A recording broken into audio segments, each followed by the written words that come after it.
Hey guys, I'm Francisca Valdez, aka Dominican Des, and today I'm going to be telling you guys about what to do if you're transitioning. So basically, I'm just giving you some tips on transitioning hair, basically going from relaxed, chemically damaged, as in dye or damaged hair in general, to natural curly hair. So I'm just going to give you some tips, and I hope you guys will be happy and calm on your journey to beautiful, natural, curly hair.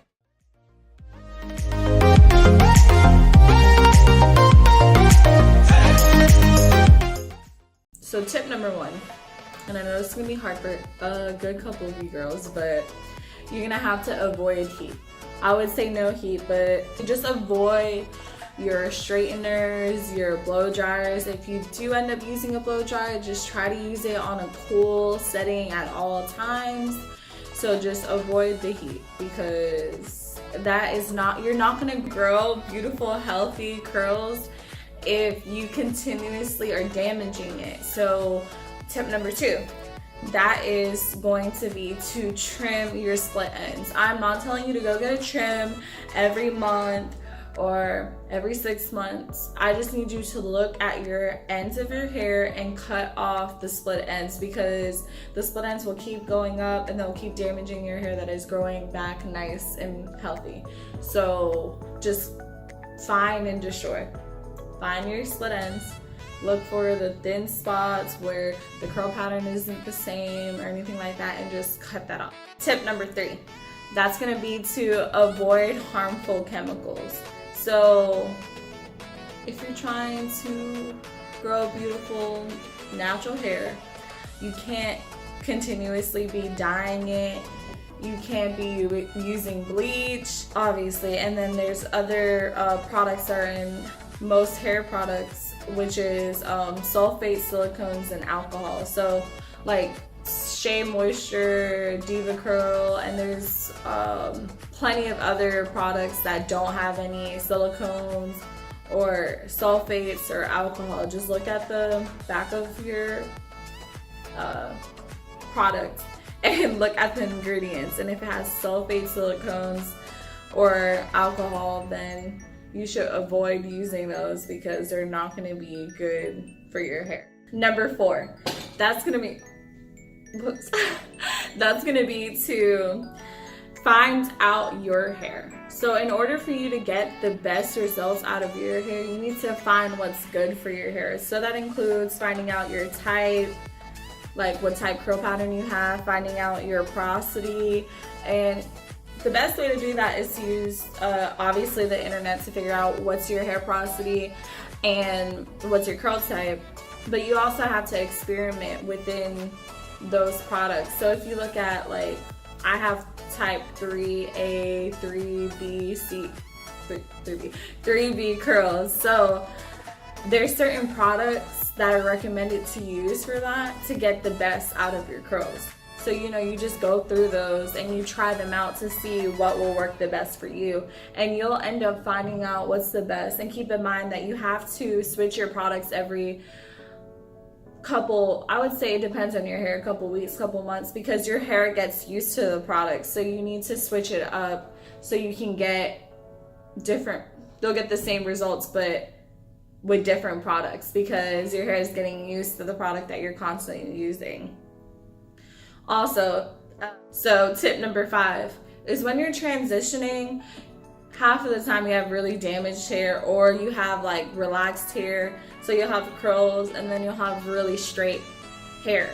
So when you're transitioning and you kind of feel uncomfortable, and if you don't want to do the big chop, you don't have to. I didn't do the big chop. I just kind of kept trimming off ends that were really bad for my hair. I cut a good couple inches off, but I never did it all the way short. So basically what I'm saying is you can use products like flexi rods, or you can do perm rods, or you can do like twist outs. That way, like, you have curls that are the exact same pattern. So you don't have to just always do a wash and go when you're transitioning, because obviously the straight hair is going to stay straight and your curly hair is going to be thick and curly. So, you know, just do protective styles. Just do things that will make your hair, you won't make the process not feel as horrible as you might think it is just because you have straight ends. Like, you're transitioning, it's going to take a little bit of time and you need to be patient with that time.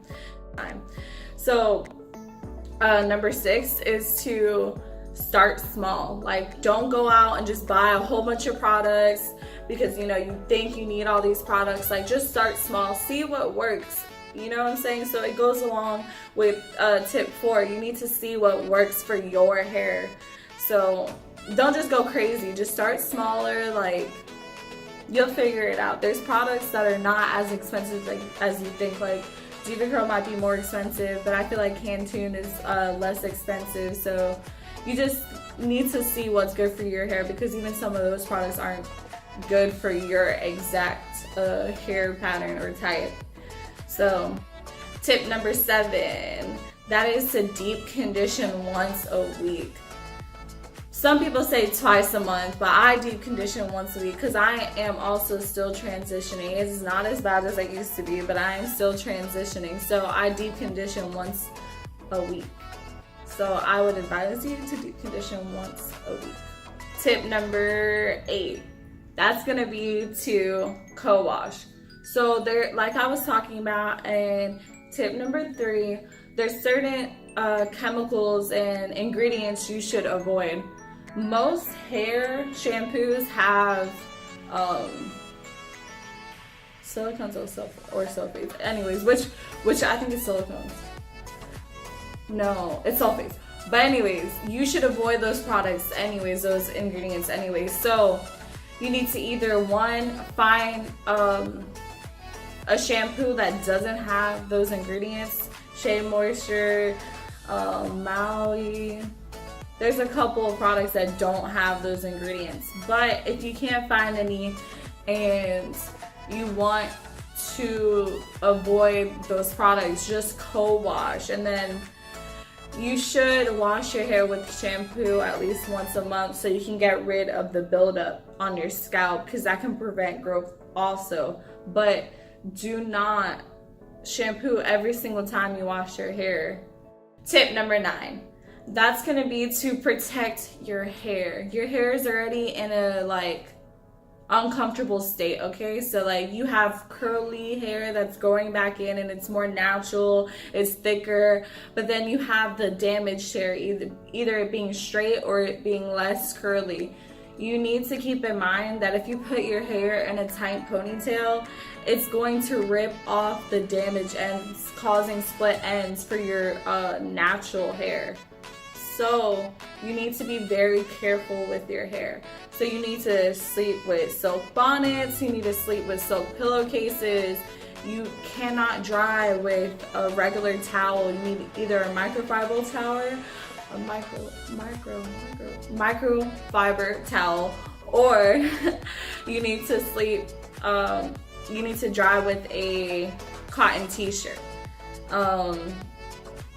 And when you detangle, use a wide tooth comb or finger detangle. I would finger detangle first and then use a wide tooth comb. Tip number 10, as I've said before, is you need to be patient with your hair. It's not going to happen overnight.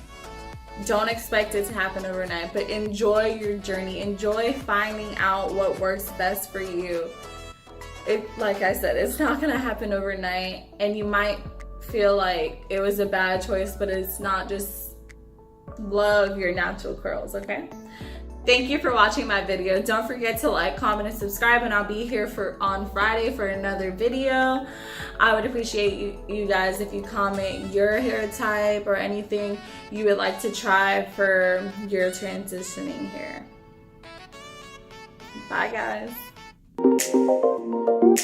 Hey.